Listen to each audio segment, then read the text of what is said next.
Welcome. Today, we're unraveling one of the most unexpected outcomes in recent American political history, the 2016 U.S. presidential election. Our guide is the profound book, Identity Crisis, the 2016 presidential campaign and the battle for the meaning of America. That's by John Sides, Michael Tesler, and Lynn Vavreck. Our mission, to try and go beyond the headlines, explore the hidden forces that, defied so much conventional wisdom and redefined American identity. So where did we start unpacking this? Well, leading into 2016, I remember a lot of political observers and even some Republicans were feeling pretty confident about the Democrats' chances. You'd see headlines, things like, the most likely next president is Hillary Clinton. And the economic recovery seems strong, right? Public assessment of President Obama was, well, largely positive. And conventionally, incumbent parties tend to do better when the economy is improving. But the offensive identity crisis point to this counterforce they call the cost of ruling. Can you elaborate a bit on how significant that factor was, setting the stage for 2016, especially when the economy seemed to favor the Democrats? Yeah, that's a really crucial starting point. The cost of ruling. It isn't just some abstract political science theory. It's this idea that a party, after it's already served at least 2 terms, tends to get fewer votes. It could be accumulated fatigue, maybe just a desire for change. And this created a significant headwind for Hillary Clinton. It showed that even popular incumbent parties face an uphill battle after 8 years. Doesn't really matter how the economy looks. But what's fascinating here, and the book really highlights this, is how 2016 deviated even further from typical patterns, beyond just that cost of ruling. Usually states tend to swing together in a pretty uniform direction from one election to the next, meaning if one state shifts Republican by, say, 3%, others generally follow a similar pattern. It reflects broader national conditions. So, for example, from 2008 to 2012, most states shifted towards the Republican candidate, Romney. But between 2012 and 2016, the swing was far less uniform, almost idiosyncratic state by state. Hillary Clinton actually managed to do better than Obama in some traditionally red states like Georgia and Texas. Kind of surprising, and this is the crucial part, she did substantially worse in key Rust Belt states. Think Ohio, Iowa, Michigan, Pennsylvania, Wisconsin. These were states Obama had won, sometimes twice. And these specific shifts proved incredibly costly in the Electoral College. Right, that lack of a uniform swing points to something much deeper going on, doesn't it? And the book explicitly calls it an American identity crisis. So how did issues like immigration or racial discrimination, even the integration of Muslims, how did they become so central to that crisis, especially when maybe we'd expect debates about the economy or healthcare to dominate? It's a core argument in identity crisis. These issues, immigration, race, religion, they weren't just about policy preferences in 2016. They really boiled down to competing visions of American identity itself. Who are we as a nation? And that is distinct from those more technocratic debates, discussions about policy specifics like tax rates or healthcare regulations, debates about who we are, about ethnic, racial, national identities. They naturally made politics tap into such strong sort of primal emotions.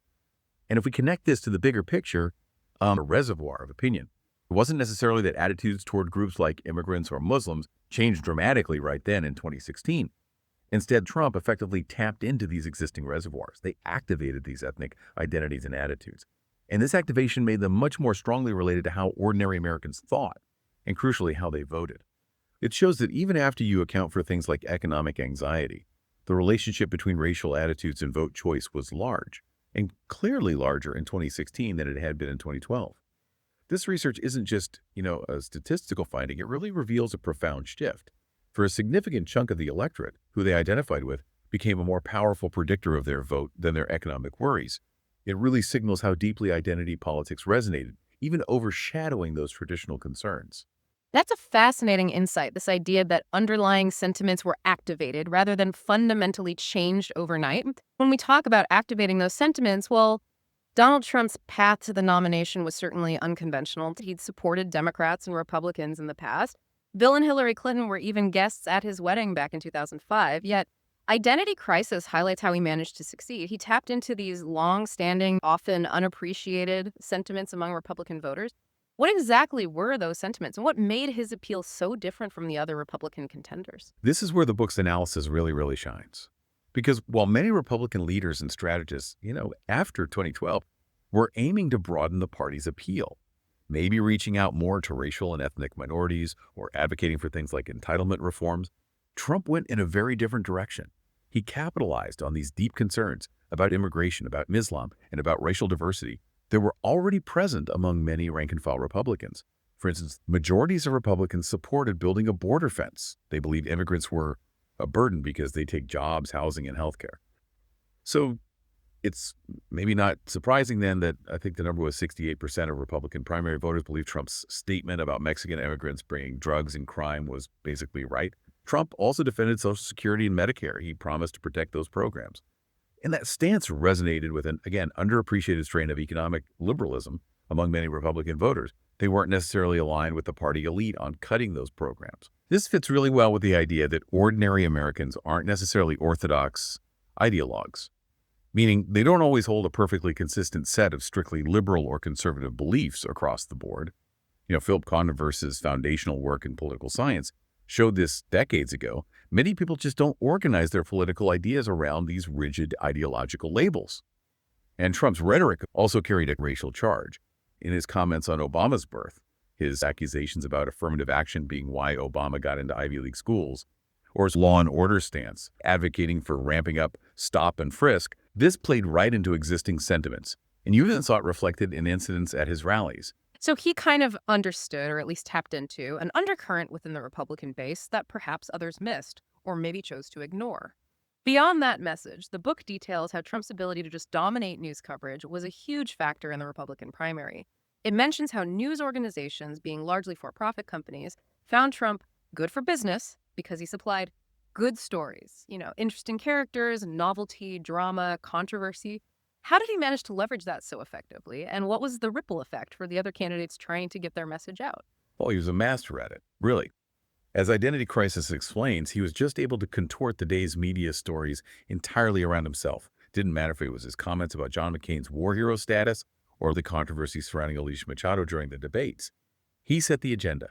And this overwhelming media dominance, it presented a particular problem, a huge problem for the other candidates. Take Marco Rubio's campaign, for instance. Their strategy was heavily predicated on using free media news coverage to persuade voters and gain traction. Well, Trump's sheer volume of coverage simply drowned them out. It prevented Rubio from getting the attention he desperately needed to break through. Similarly, think about the low-energy charge against Jeb Bush. That was amplified relentlessly by news accounts and by Trump's own consistent messaging, of course. And the book says it stuck to Bush, contributed significantly to his campaign struggle, despite, his famous name and massive fundraising. It was just a media environment unlike any we'd really seen before in a primary. Wow. Okay. So then shifting gears to the general election, Hillary Clinton faced her own unique challenges. The book highlights that her strategy was really to make the election about Trump's character, his perceived lack of preparedness, his tendency to, insult people. She consistently criticized his behavior toward women and minorities. She even ran those powerful ads like Mirrors, the one depicting young girls looking at themselves while listening to Trump's disparaging remarks about women. And role models showing children watching his controversial statements about Mexican immigrants and mocking a disabled reporter. How did that strategy play out in the end, and what challenges did she face in trying to define the election on those terms? Well, it raises a really important question that Identity Crisis explores quite deeply, which is how hard is it for candidates to raise and highlight an issue about their opponent-like character without then being evaluated on that very same issue themselves? And Clinton's own scandals, particularly the ongoing news coverage related to her emails and the private server, they constituted a fundamental challenge for her campaign. It constantly shifted the focus back to her character, her trustworthiness, as much as it did to Trump's. She really struggled to get her preferred message, the one about Trump's fitness, to stick consistently.